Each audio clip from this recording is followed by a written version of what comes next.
Common Knowledge is brought to you by PureMTGO.com and InkedGaming.com. Use coupon code CCMTG10 at checkout for a 10% discount on all Inked Gaming supplies and accessories. You can support the show directly through Patreon at patreon.com/common knowledge.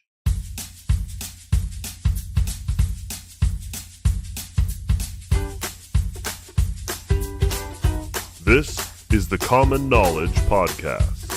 It's not about the cost, it's about the knowledge.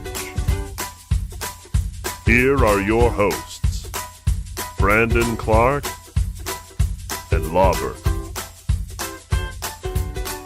How's it going, everybody? Welcome to episode 64 of the Common Knowledge Podcast.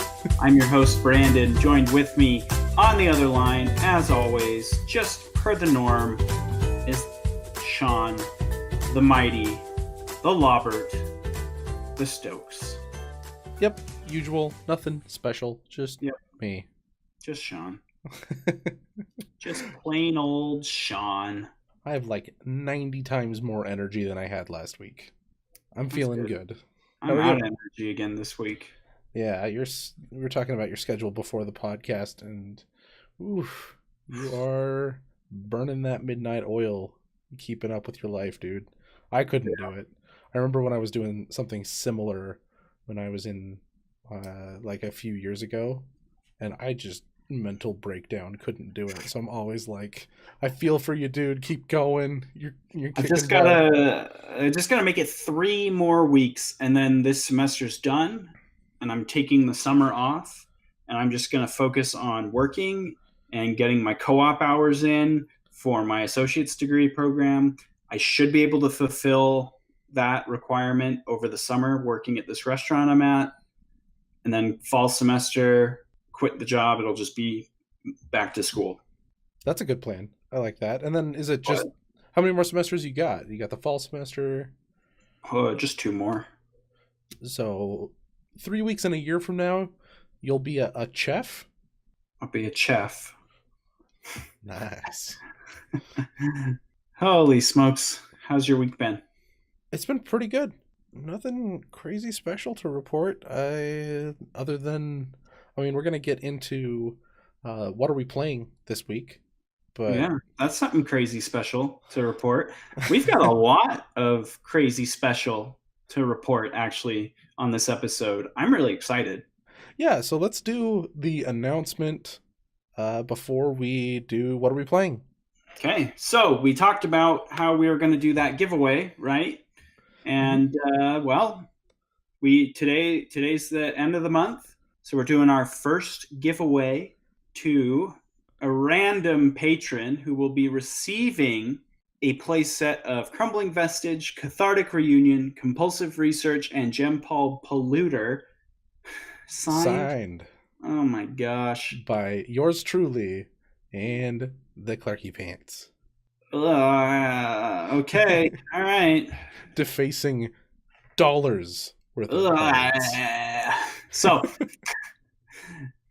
we generated with a random number generator the winner, the recipient of this illustrious prize.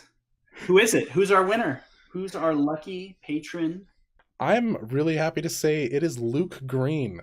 He is really active in our community. We love him. And when his name popped up, we were both elated. So yeah, for sure. I think he is definitely the perfect recipient for our very first giveaway. Like Sean said, he's so active in the community. He's always just a force for good, on Twitter and on Facebook for up-and-coming Pauper players and other members of the community. It's awesome that we get to recognize him in this way. And of course, we can't shout out Luke Green without shouting out his YouTube channel. He hosts Couch Troll Brewing. Yeah, so if you want to see some sweet MTG Arena standard Pauper videos, go check out Couch Troll Brewing on YouTube and give some support to Luke. He's an awesome guy, and we're super grateful that he's a part of our community. Yeah, he's one of the people that advocate for me to get on Arena pretty regularly, and I'm just like, no, even if there is Popper on it, I can't get Yeah. on board. All right. Well, Luke, we're going to reach out to you soon so you can get us a mailing address, and we will send these cards off to you. So let's get into what are we playing? What are we playing? All right, let's do it. So, as you know, each month we do What Are We Playing, where we report on the deck that we have been, I guess for lack of a better term, researching, like playing, trying to gather some data on, get some more, just so we can have better input for everyone. This past month, I've been playing Boros Bully. Sean, what have you been playing? I've been playing Hexproof. I've been playing Boggles, and that's been a ride. I had most of my success at the very start of the month, and I was playing a suboptimal list, and then I started playing a list that I felt a lot better about, that was closer to what won the Mythic qualifier LA, and I stopped having so much success. I know that Boggles became a lot more of a common deck to see, and I think there was just a lot more hate running around, and I did have some success after that point, and I'm judging my success on the number of format points that the deck was earning me in competitive leagues. And I think right now people are really aware of this deck, and so I don't want to be playing it so much. By the end of the month, my win rate was under 50%.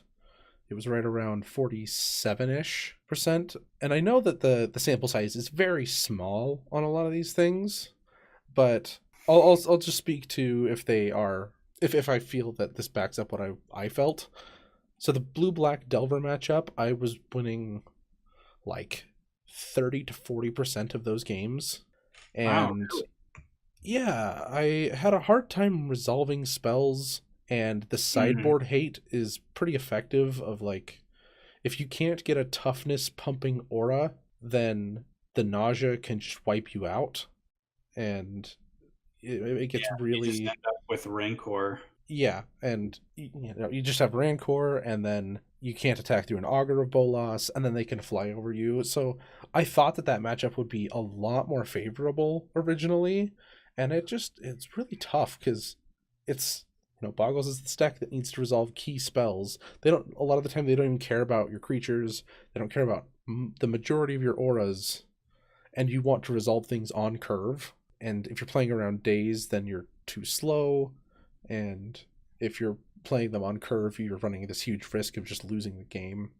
I know that towards the end of my testing, I was finding that someone else, I'm sorry, I don't remember their name, they ran a bunch of games with this deck, and they found that Spider Umbra was actually one of the cards that they were playing a lot more of, and I think that is to have more toughness pumping auras for this matchup, and I guess others like Electrickery matchups. But my Tron matchup was overwhelmingly positive. My Burn matchup was 50-50-ish. Just the Electrickery and the Martyr of Ashes are more effective than I originally thought that they would be. But the Monarch matchup is really good, even with, the hate that they can pack of just Leave No Trace. Leave No Trace, you can play around because you can pack Dispel, and it usually doesn't come down super quick, and their clock isn't so fast that you don't have to race them so much. And then I know against the field of just random other decks that it is kind of just a toss-up. I think overall my stats against just random other decks were negative, but yeah, Monarch, great matchup. I think Monarch is less popular in these last couple weeks though, but that's what I found on Boggles. So I would actually say there's a lot of it, and I think it's a popular deck right now, but I don't want to be playing it. Cool. So I played Boros Bully.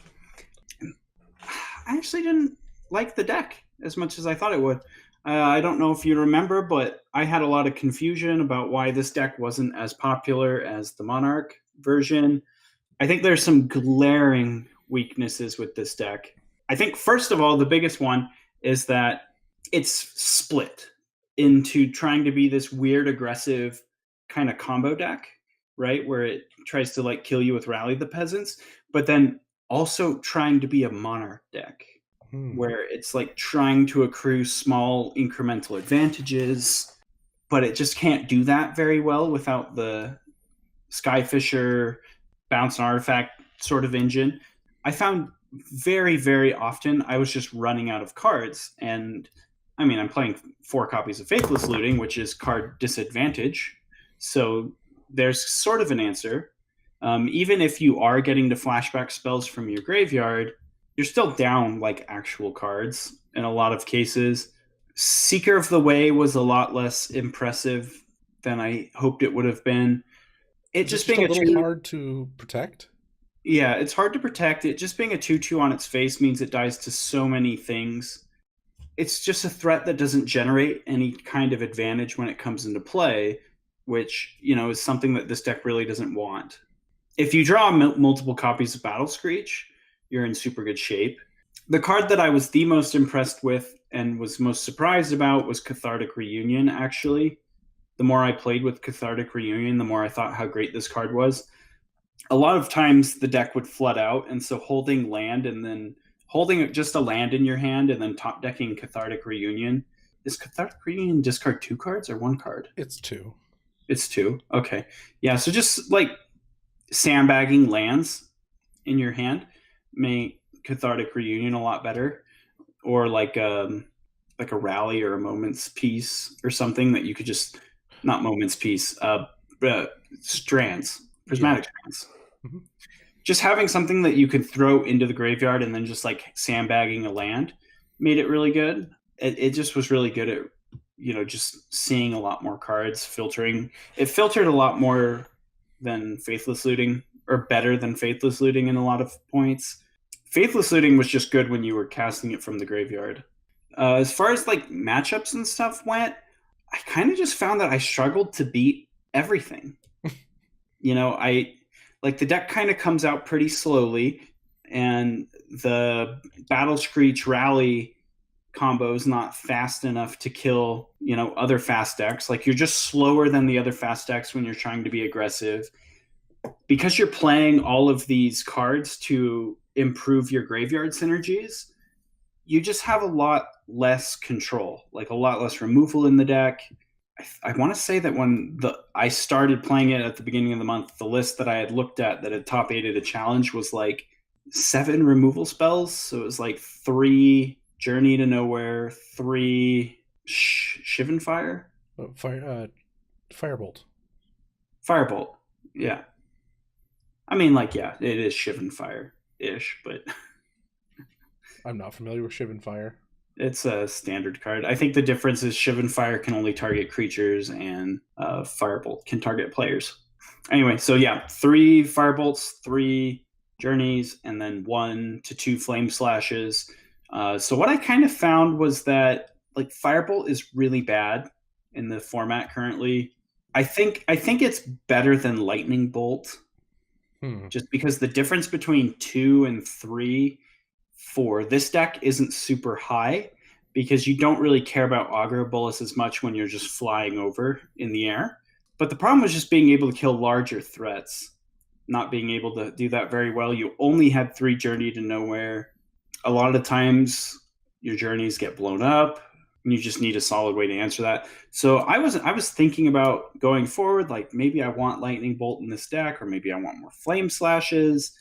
But then you kind of ran into this problem where every single removal spell in your deck was sorcery speed, which like sort of made things tricky, especially when you have Prismatic Strands in your deck, and you kind of want more options in being able to operate at instant speed, and not just like, okay, my only option here is to flashback Prismatic Strands. I'd rather like, okay, I can have a removal spell or Prismatic Strands depending on what they do, and that would just make things a little better. But what has actually been popping up that I haven't had a chance to try, players have been playing Lightning Axe.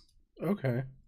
And I think I could get behind that pretty well. They go a little more all in on the graveyard stuff. So I think they like up the sacred count cap from 1 to 2 to 2 to 3, and I've seen the lightning axes in the place of flame slash.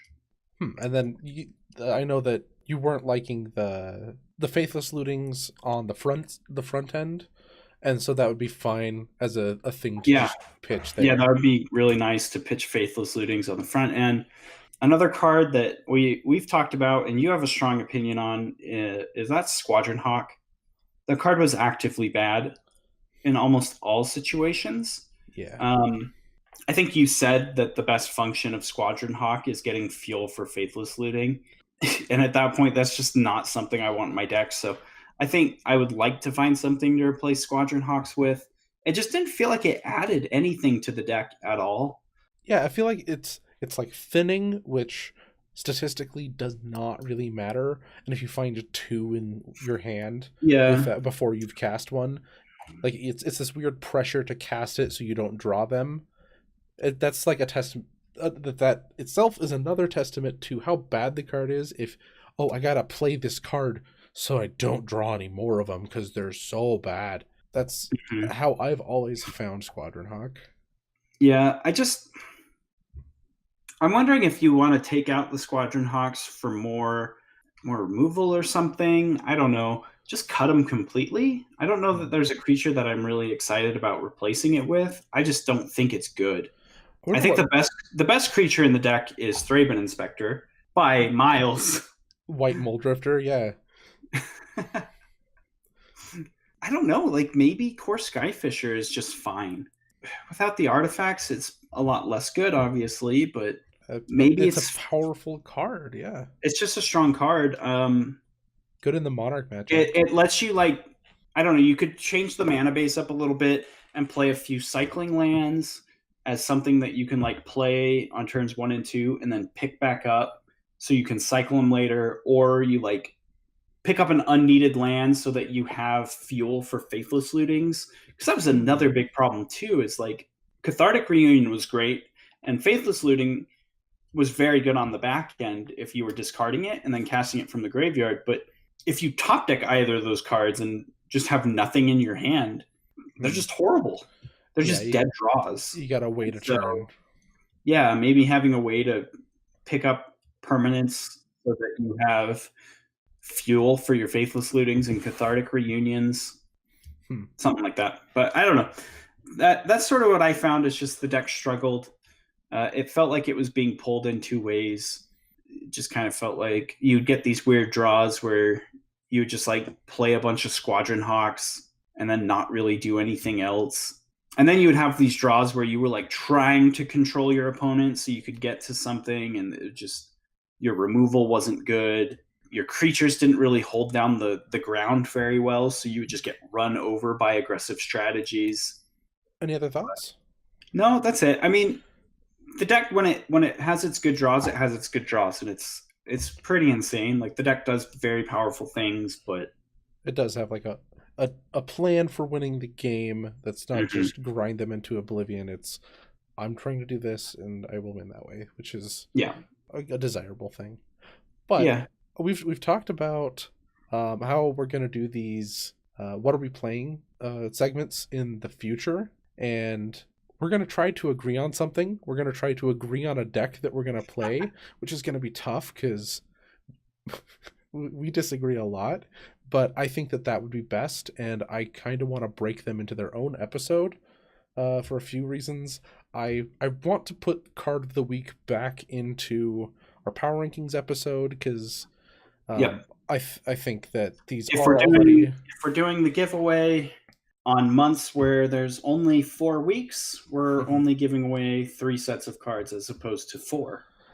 Yeah, and if we both play the same deck, we should track we can track our statistics. Like, I'm already doing that. I don't know if you want to do that, but it'd be cool to compare those, just get more numbers, and then there's this learning curve toward in the first, I think, week or 2 where you're trying to nail down what a decent list is, because you're barely picking up the deck, and if we could collaborate on that and make that learning curve we'd better. spend a lot less time trying to learn the deck and then more time play testing and getting like valuable results.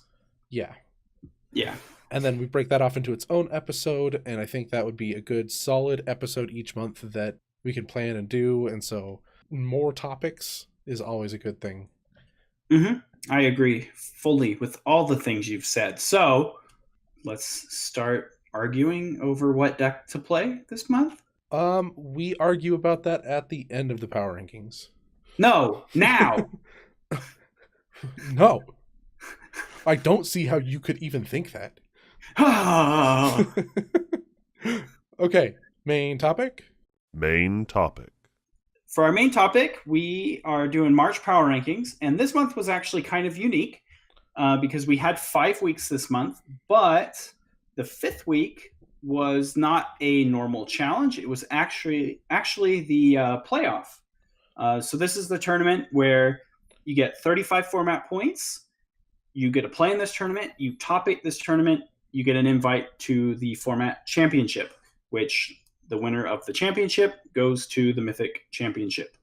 Yes. Yeah, so we're actually going to be covering the top 8 deck lists from the playoff separately from the power rankings, from the challenges. Yeah, so we've got a lot to cover here. Yeah. So should we just start? Top 8 March power rankings? Yes. All right. Number 1 with 52 points. We have Blue Black Delver back on top. Yeah. And Blue Black Delver still is just not performing well in top 8s. It's kind of been the trend. Blue Black Delver does not have as many top 8 appearances as some of the other decks. Oh, maybe I just spoke too soon. It has 5 top 8s this month, so I guess that is a pretty good amount. But relative to the amount of decks that are actually making top 32s, it's not a very high conversion rate. But yeah, it's still just kind of dominating, I guess. And the one interesting thing about this deck is actually 2 points down from what it was last month. It went from 54 to 52. The reason it wasn't on top last month is that Burn had a surge. So yeah. This year, Burn in January had 9 points. Burn went up to 57 points in February. And then in March, it's back down to 14. So Blue Black Delver was usurped for 1 month so far this year because of a weird surge, but it's still pretty much where it was at. So this deck's position in the format hasn't changed. Yeah. One interesting thing that I have been seeing with the evolution of this deck, I'm starting to see Elusive Spellfist in this deck, which I think is kind of interesting. I actually really like that card right now. Yeah, I really like it a lot. Andrea Mangucci has actually been playing and talking about on Twitter a Delverless Scred deck, and I kind of took his list and then incorporated some Elusive Spellfists into it, and I actually had a lot of fun playing that deck. I've played a little bit with it, and the Elusive Spellfists have been really strong. Just having extra 3 toughness creatures to stall up the board is really nice, as well as it's just like, it's kind of another must-answer threat that a lot of people do kind of have a hard time dealing with. Yeah, because Delver can be answered by anything like a -2/-2 things and gut shots. It can get hit by -1 damage effects on its face end. Yeah, and so replacing one of your must-answer threats with a different must-answer threat. And I also know that our format is just chock full of just gummed up board states in both the air and the ground. Yeah. So I think having something that can just go past all of that if they don't have a good removal spell is especially in Ninja decks. Ninja is remarkably bad right now because of the presence of Agarbolus in this format. And so having an unblockable threat so that you can get through with your Ninja once is pretty strong. Sometimes that's really all you need, is just to get through with it once, draw that extra card, and start pulling ahead.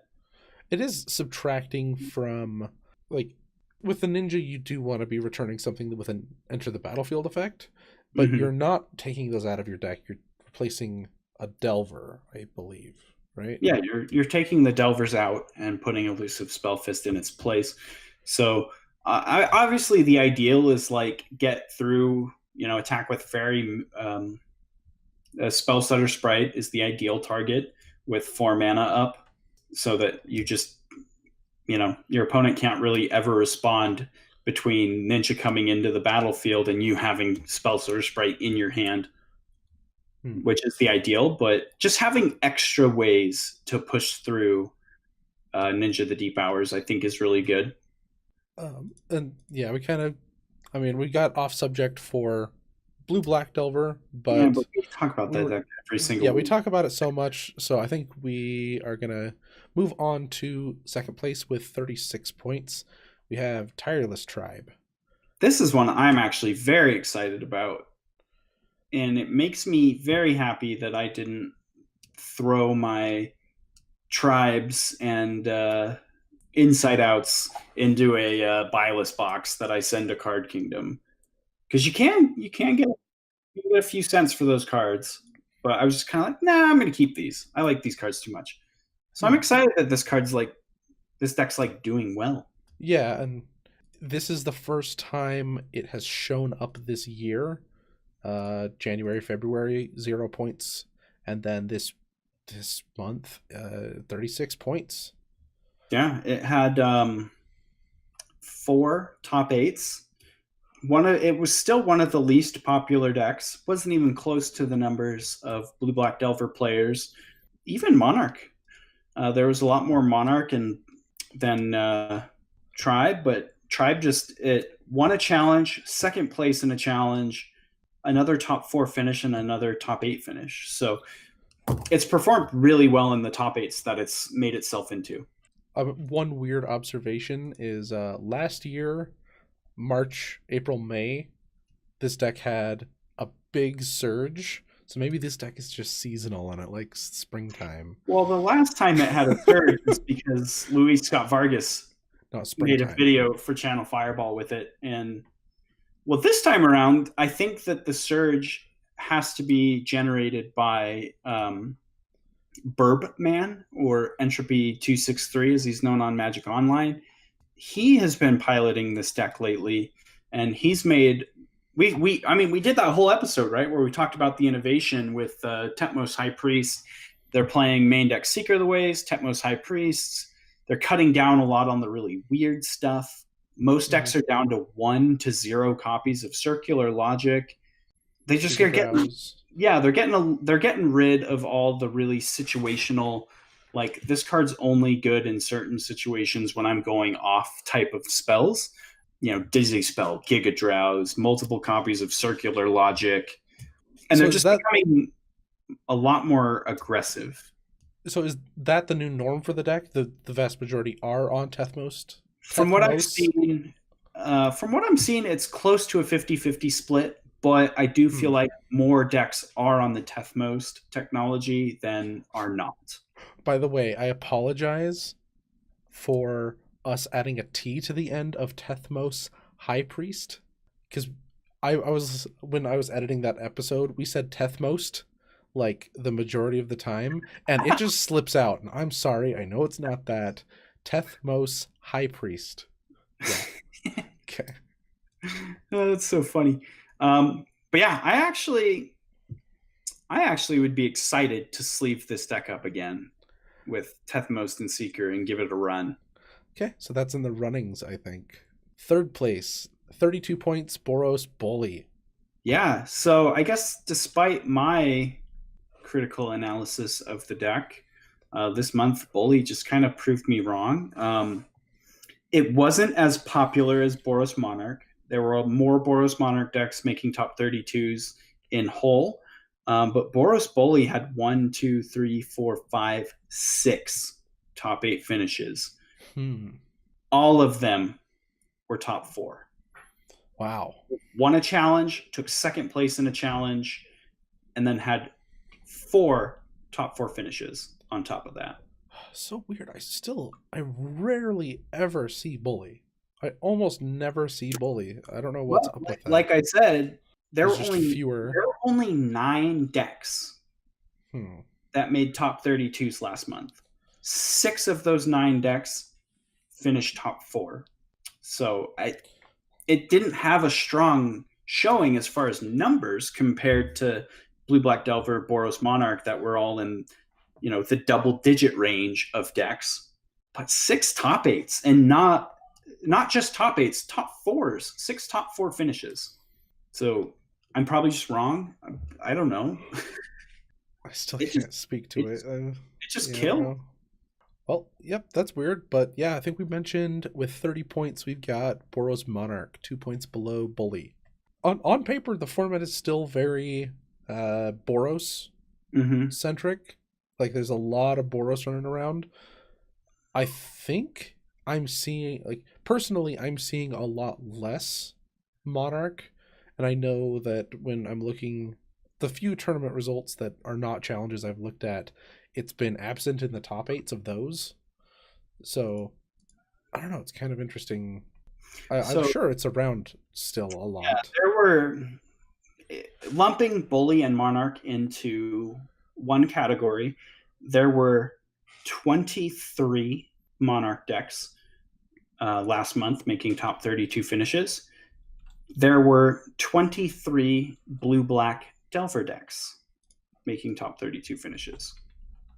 So that means that the format is roughly 18% Blue Black and 18% Boros.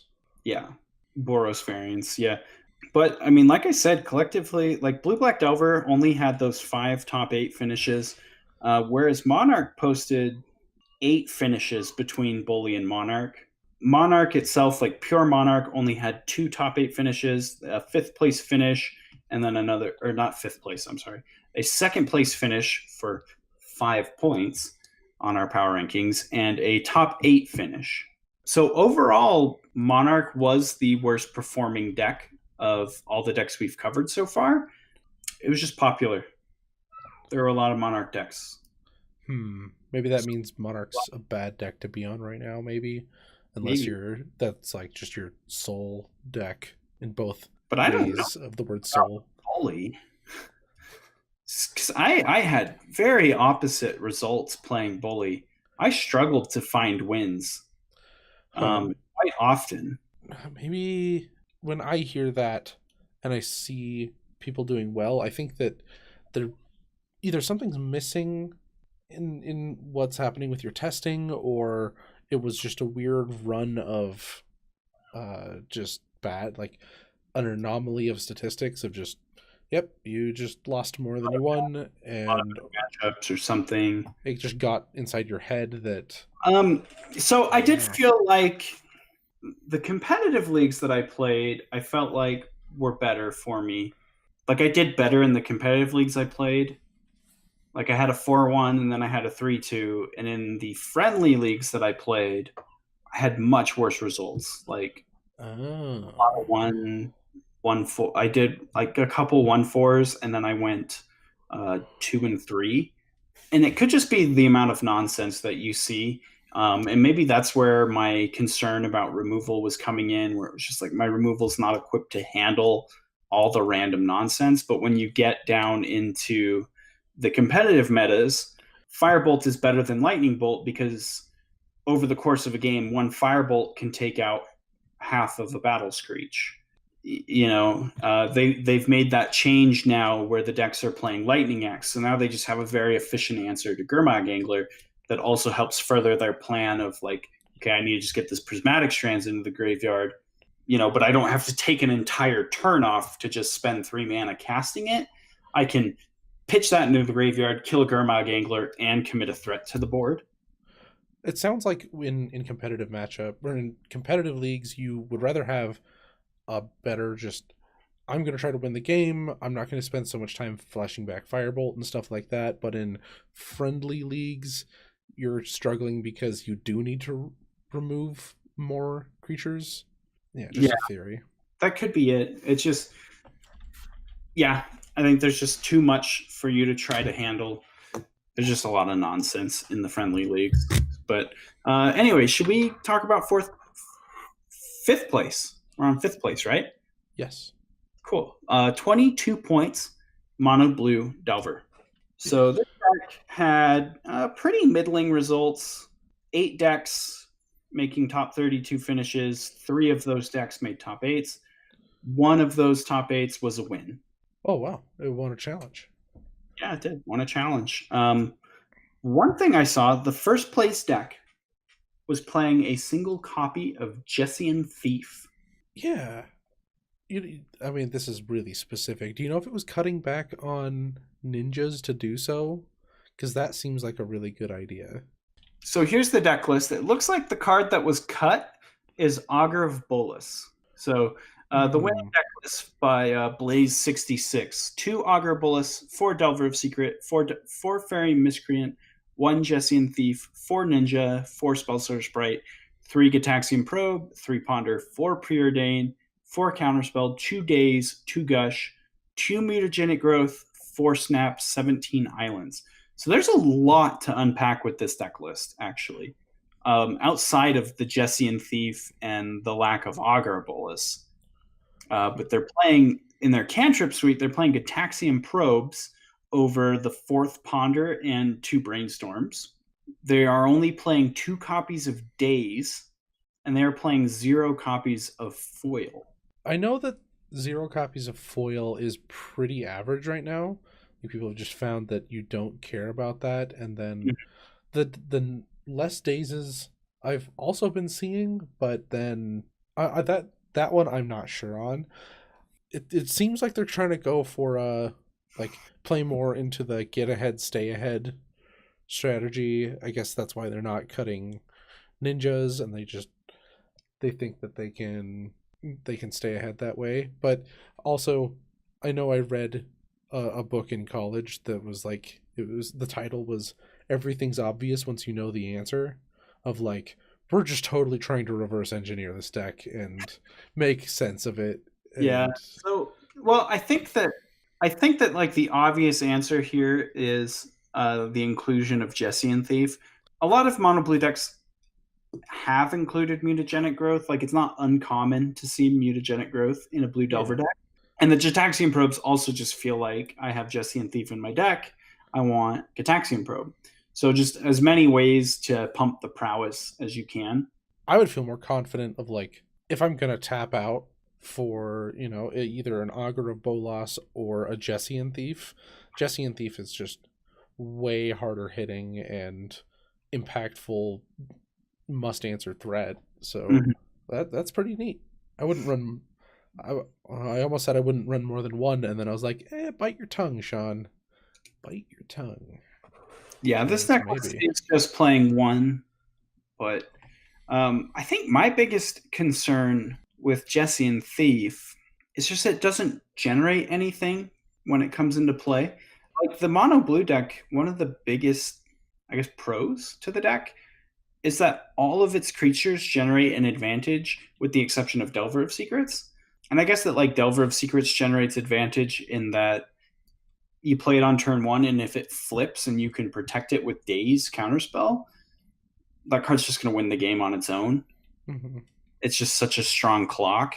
But like tapping out for a 3-mana sorcery speed spell in this deck just feels like it's not what it wants to do.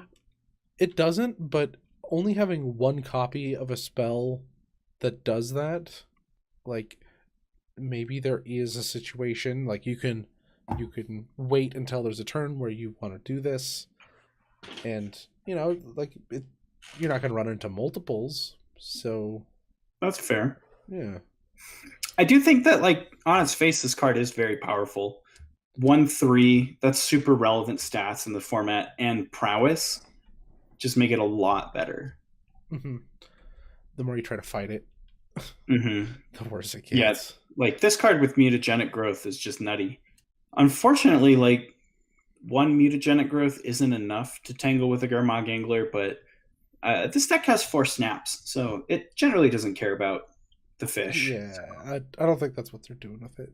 Yeah, they're removing those. The mutagenic growth is protection. Like, this isn't to push through damage. This is to protect you from burn, your creatures from burn spells, or save something from electricity, or, something. It has a lot of modes, for sure. Yeah, mutagenic growth is very good. All right. 6th place with 21 points, we've got Tron. Just Marasa Tron. Yeah. I think the biggest thing with Tron decks is it's becoming very regular at this point that they have Stonehorn Dignitary. The Marasa Tron deck, it's become commonplace since the MCQ in LA that Tron decks just have 1 or 2 copies of Stonehorn Dignitary all the time. And I don't necessarily think that they're any different. They're just Marasa Tron decks that are just playing Stonehorn Dignitaries. Yeah, I think that's 100% just the new, what I've been seeing. That's just the new norm. And I complained about it on Twitter today that I played against. I took this nonsense mono white control deck into a competitive league, and I was expecting pretty much any other deck on this list to show up a few times. I'd prepared for them. I have plans, except for Ghostly Flicker decks. I was running like 3 relics in the board, but I played against 4 Ghostly Flicker decks in a row, like familiars from 2 different people twice in a row, and then Tron twice in a row. And I'm still seeing less and less Tron, but that was weird. And they definitely had Stonehorn in their deck, and that was tough. Yeah, I can imagine that would be really hard for you to beat, the Stonehorn block. I don't have much else to say about Tron besides they are still on a decline right now. They've gone 28 points, 25 points, and 21 points this year. And then in December of last year, they were on 34. And then the month before that, 37. So this is like very steady decline for Tron. Yeah, it's just sort of been on the downturn. I mean, ever since we called it a pillar of the format, it's just slowly become less and less of a pillar of the format. Just to prove us wrong. I think at this point, the pillars of the format are Blue-Black Delver, Boros decks, because I wouldn't even say Monarch decks anymore because Red-Black's disappeared.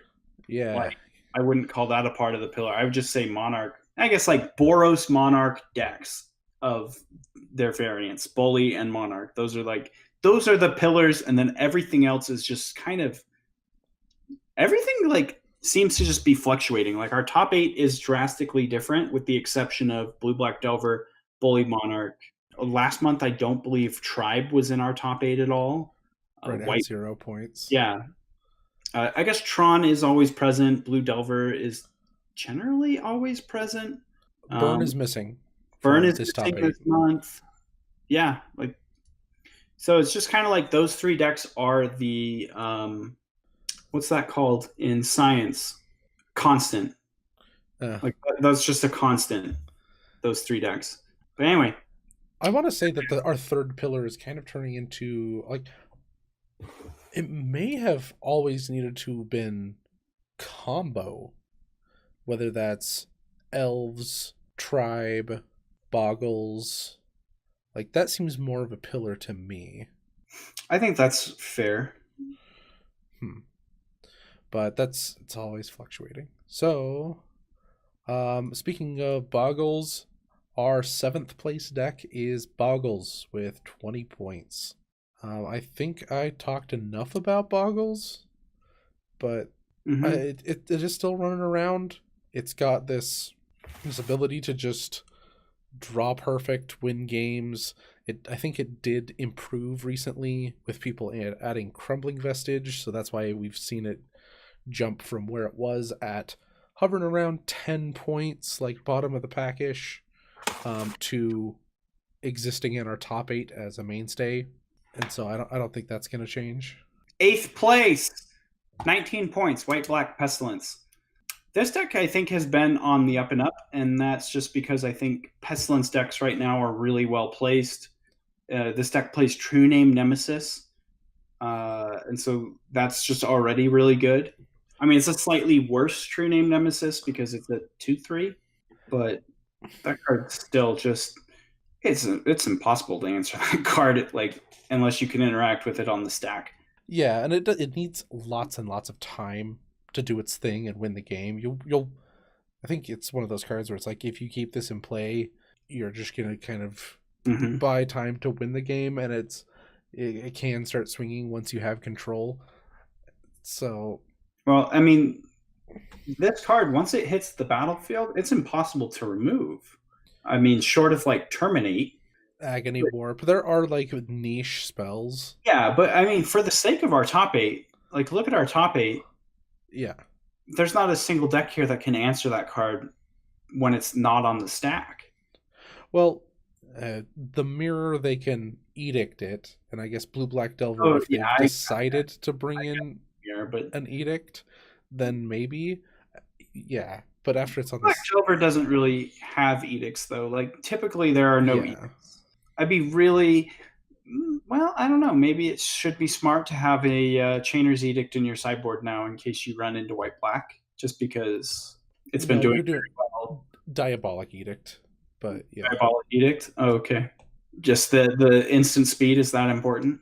yeah. Have you ever gotten to 7 mana in Blue Black Delver? Maybe once, but I'm just saying the instant speed is way better.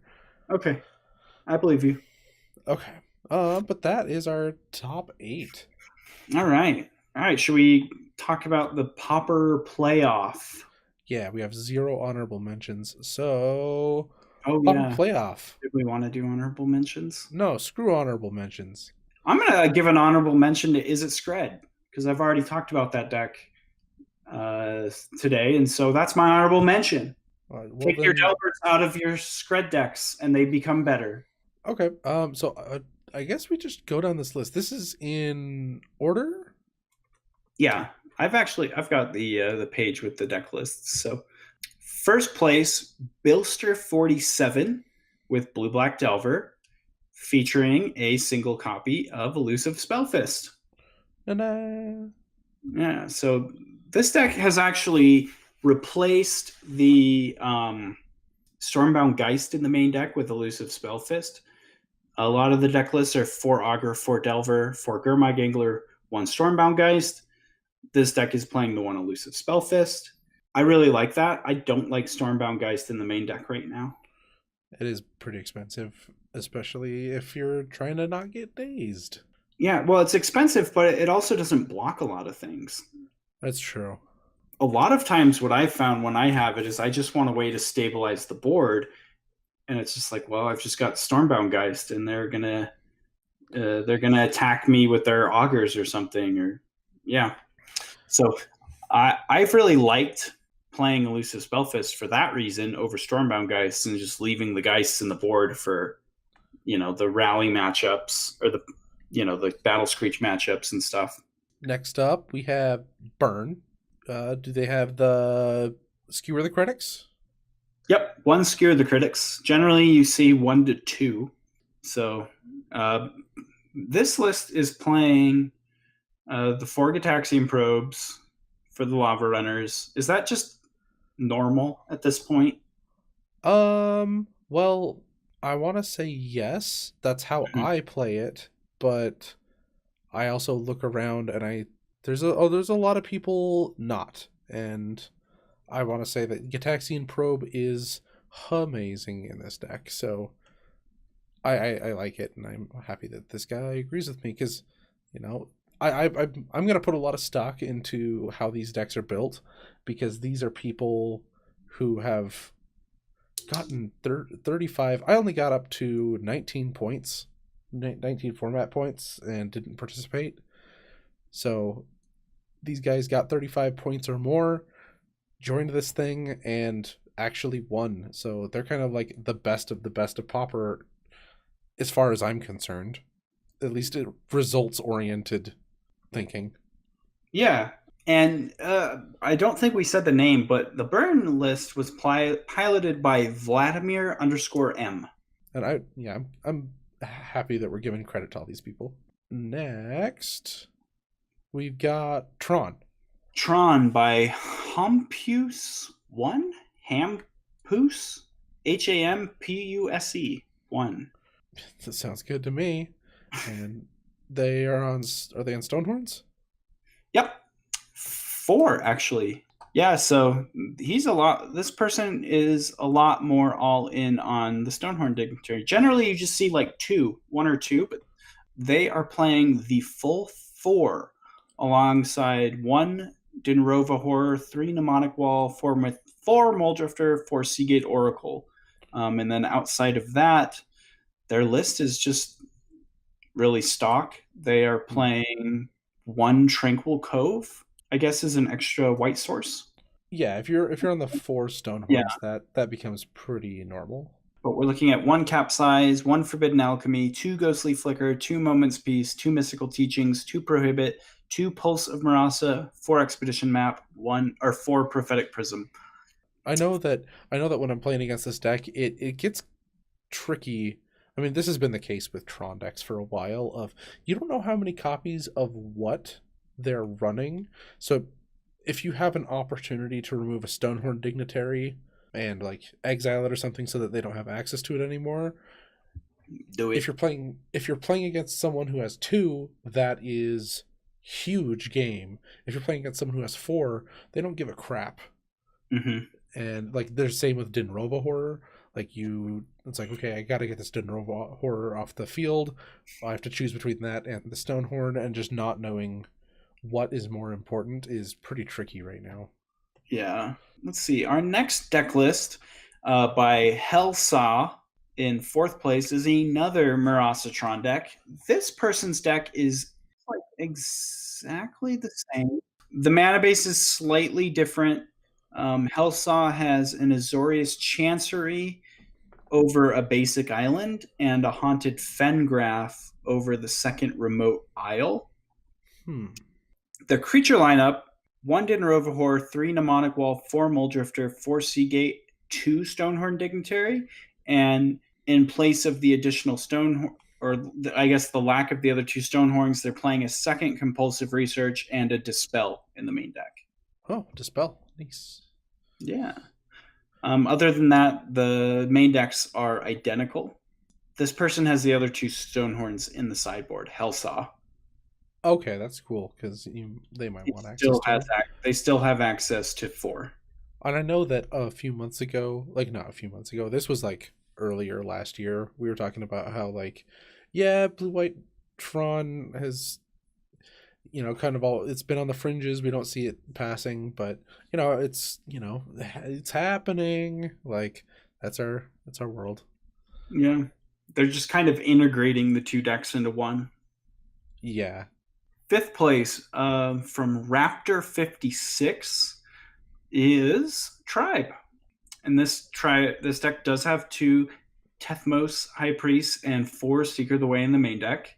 They are playing 1 Circular Logic, but the rest of the deck list: 3 Gataxian Probe, 3 Ponder, 3 Preordain, 3 Brainstorm, 1 Circular Logic, 3 Dispel, 4 Gush, 4 Inside Out, 4 Shadow Rift, and then the pretty basic lineup of 4 Fetch Lands, 2 Ash Barrens, 10 Islands, 2 Plains, which this person is playing Snow-Covered Plains for that slight advantage you get on turn 1.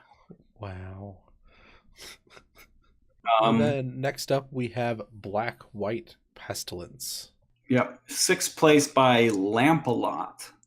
3 Arishan Cleric, 3 Aven Riftwatcher, 1 Cryptrat, 3 True Name Nemesis, or Guardian of the Guild Pack. I know someone's going to yell at me.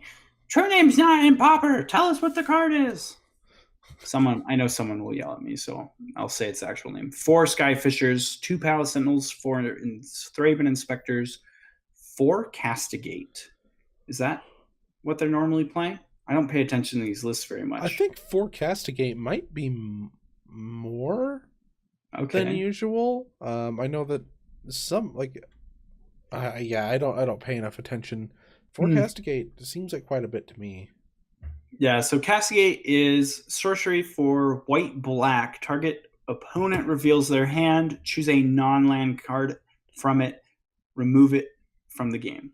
It's certainly powerful as long as they have a card in their hand that can be removed.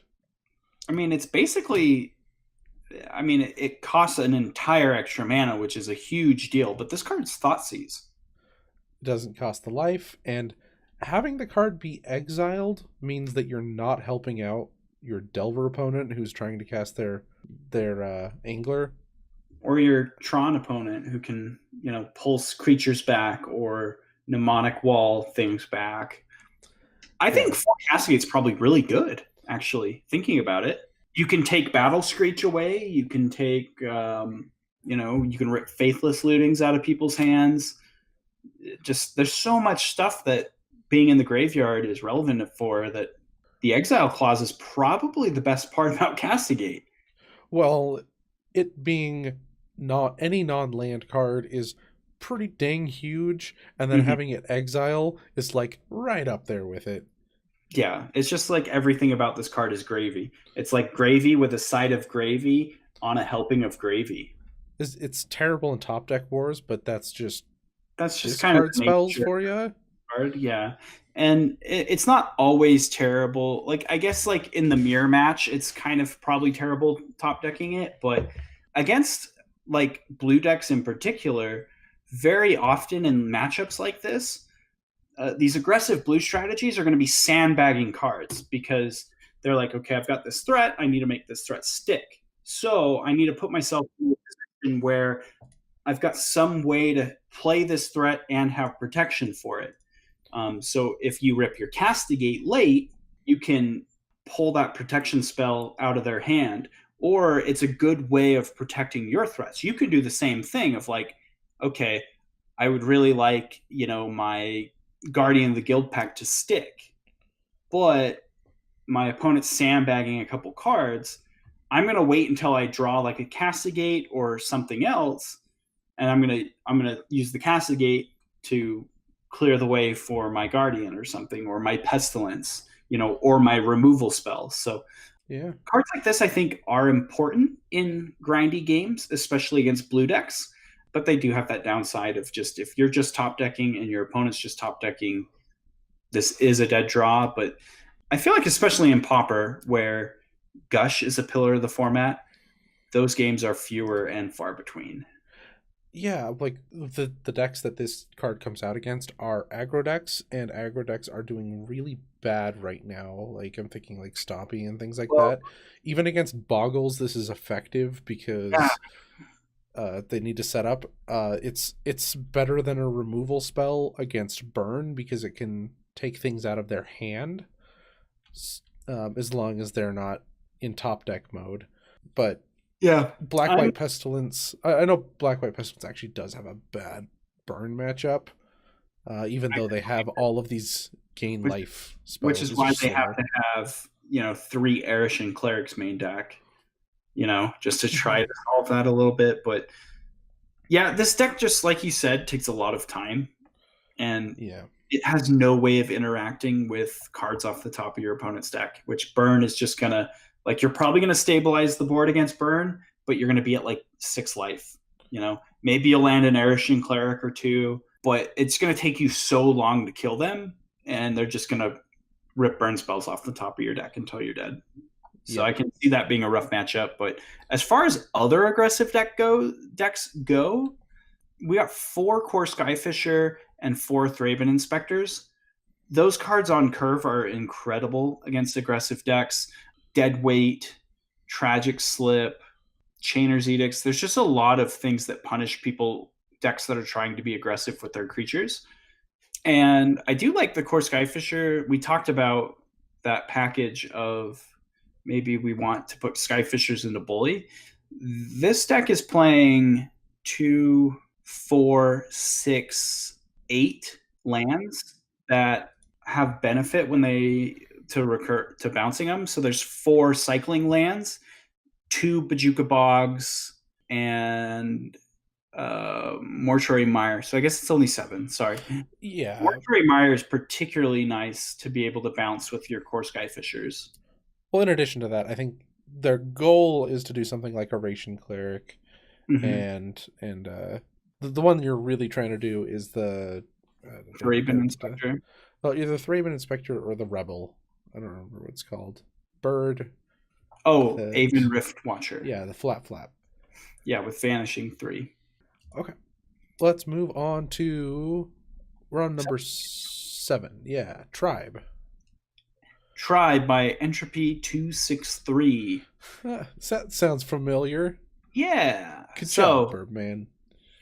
same creature lineup: 4 Augur, 4 Seeker, 2 Tetmos, 4 Tribes, 4 Gataxian Probes, 2 Ponders, 3 Preordains, 3 Brainstorms, 3 Dispel, 4 Gush, 4 Inside Out, 3 Shadow Rift, 2 Journey to Nowhere, 1 Shimmering Wings. Wait, the Shimmering Wings is in the main deck, did you just say? Yeah, with Journey to Nowhere. And then the lands are a little different.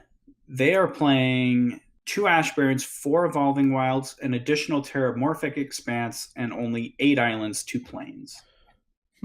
Yeah, so this is our second Tribe deck in the top 8. So let's move on to our last one. I mean, am I cutting you off? Do you have anything? No. This deck is playing 17 lands. The other Tribe deck was playing 18. Apart from main deck Journey to Nowhere and Shimmering Wings, those are the only really big distinctions. Okay, and then our last deck, 8th place, is Elves. Hooray! Good job, Elves. It makes me happy. Who is this? I love Elves. This is C_is_4_cookie. C is for Cookie. He beats me all the time. I mean, Elves is Elves. I think we know that.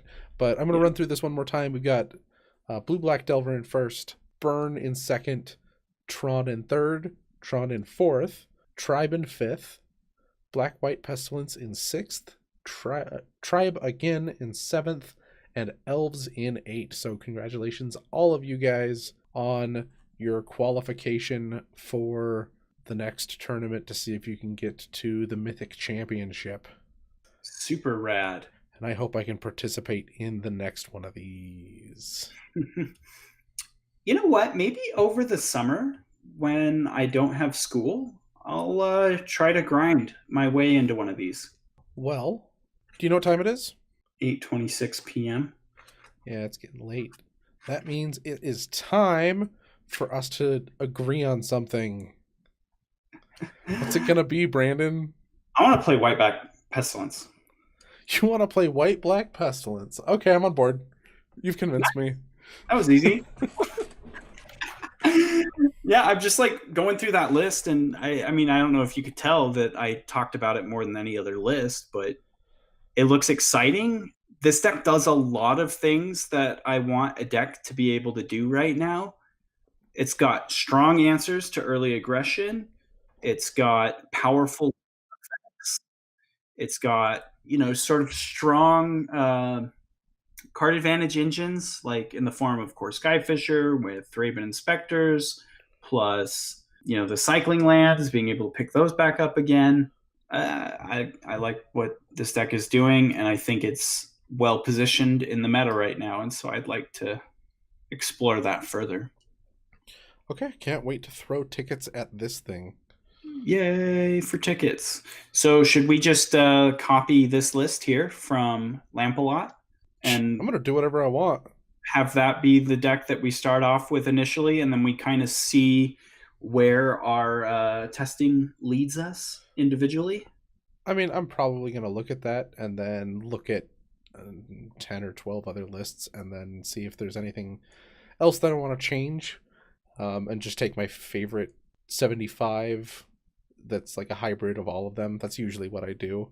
So, yeah, I think we're good. End times. All right. Well, thank you, everyone, for listening. That was Common Knowledge, episode 63. 6 more to go. Oh, 64. It's 64? Yeah. Oh, Sean didn't change the thing. All right. 64. I changed. 5 more to go. I changed it up in the top, but not at the other top. Oh. Gotcha. Okay. Episode 64, which I'm sure someone's been yelling at their TV screen, computer monitor all the way up until this point. It's episode 64. Nope, because the 63 is getting edited out. I said 63 at the beginning of the episode. You also said 64 later, and I just put that audio over the other one. I do that sometimes. It's smooth. So do that, But then don't edit out any of this conversation so that listeners are super confused about what's going on. Yeah. Yeah.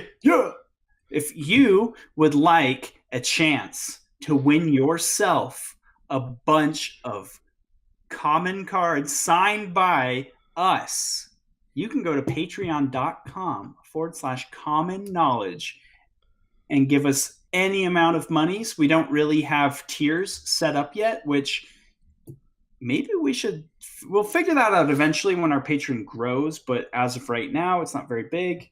So it's kind of we're just super grateful with whatever we're getting. And the benefits are applied evenly. But I think as the Patreon grows, we're going to definitely discuss tiers. But right now, what you kind of have access to is the Card of the Week drawing, where you will get a play set signed by Sean and I of each card we covered from that month in Card of the Week. You'll also contribute towards our stretch goal for the 5-card blind tournament, as well as get access to the Common Coliseum, which we did record an episode just on last Sunday. And so once I edit that, probably we'll have time to edit that on this Sunday. We'll get that up for y'all. Big shout out to our sponsors, puremtgo.com. You can check them out. You can find the show there, and you can also find tons of other great Magic content, as well as inkgaming.com. Use that coupon code CCMTG10 to get yourself 10% off on all their sweet merchandise and give our network a kickback. Check out the Constructive Criticism YouTube page, like and subscribe and favorite and do all those YouTube things. You'll be able to have access to not only this show, but all the other awesome shows that Spencer is doing. There's just so much stuff I can't even keep track of. There's trophy pages. I think trophy just got discontinued. Maybe it didn't. Who knows?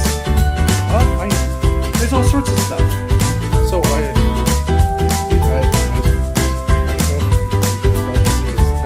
what's included and what's not. Oh, it is April Fool's thing. Yeah. The April Fool's here. Yeah, he made 3 announcements, and then he said that one of them was April Fool's. He was talking about the Super Smash Brothers podcast, and I was like psyched. I think in the poll I voted that was what was the when he was like, which one of these is the April Fool's joke? I was like, Smash Brothers one maybe, but also I feel like Spencer's pretty into Smash, so that could all just not be. That could just be true, and there is a Smash Brothers podcast that's going to be starting. So who knows? You know how you'll know is go to Constructive Criticism on YouTube and like and subscribe and favorite and all that jazz, and you'll be able to see what's going on.